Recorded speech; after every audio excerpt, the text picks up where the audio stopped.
I will talk about the topic inequality in Indian economic perspective, which is a very common topic across the globe and very much visible in India.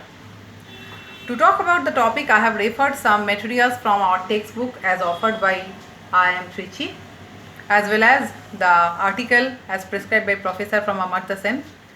Other materials also available on Google and YouTube videos. The Oxfam report released in 2018, it shows around 1% of the richest people in the country own the 75% of the wealth of the country, whereas 80 crores plus people in India who are actually half of the poorest people segment even haven't seen their wealth is rising 1% for the last 3 years. The number of billionaires have been increased. It was count in 9 in 2000, whereas now it is around 30. There even the stakeholder counts, if we look at from women perspective, it is less than 20%. We have lot of marginalization in place. Caste and class play a very important role in determining who would get the opportunities. People who are rich becomes richer. Inherently they are getting their wealth and getting the benefits which is even offered by the Indian systems. Tax structure is formed in such a way that the middle class people even pay more tax proportionate to what the rich people are paying. Opportunity are denied to the people like Muslims, tribals and lower caste people, the Dalit and tribals, the life they lead, which is probably even 30-35 years lagging than what the urban people are living today. Women continue to be the poorest and most vulnerable demographic in the country.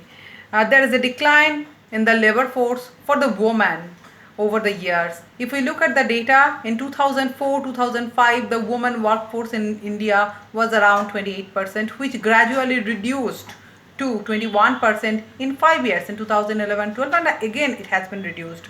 For the same kind of job, the wages women employees are paid, that is lesser compared to what the men are paid and the main demand in the market. Lot of unpaid work which the women are doing in the society, for which there is no accountability with respect to the monetary gain. There are different reasons like why this inequality has grown so up in India. We are here talking about only the 5 reasons. Primarily the dilution in the Indian labor laws, which plays a significant role.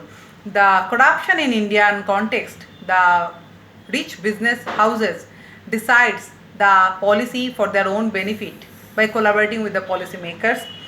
Influences of big businesses in reducing the workers' wages for higher income and minimizing the input cost for higher returns, and undoubtedly the tax evasion.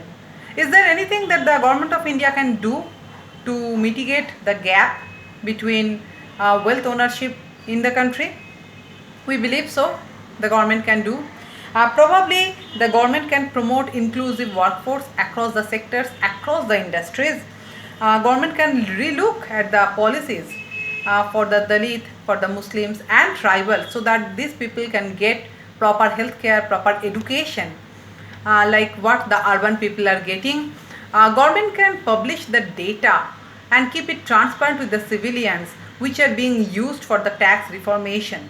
Instead of civilians just following the tax rule implemented by the government, so that civilians also come to know the logic behind it, government can definitely keep a close eye and audit for the rich people's wealth, how the wealth is being managed and where it is being put in what form. We all expect India to grow further in coming new years. Thank you very much.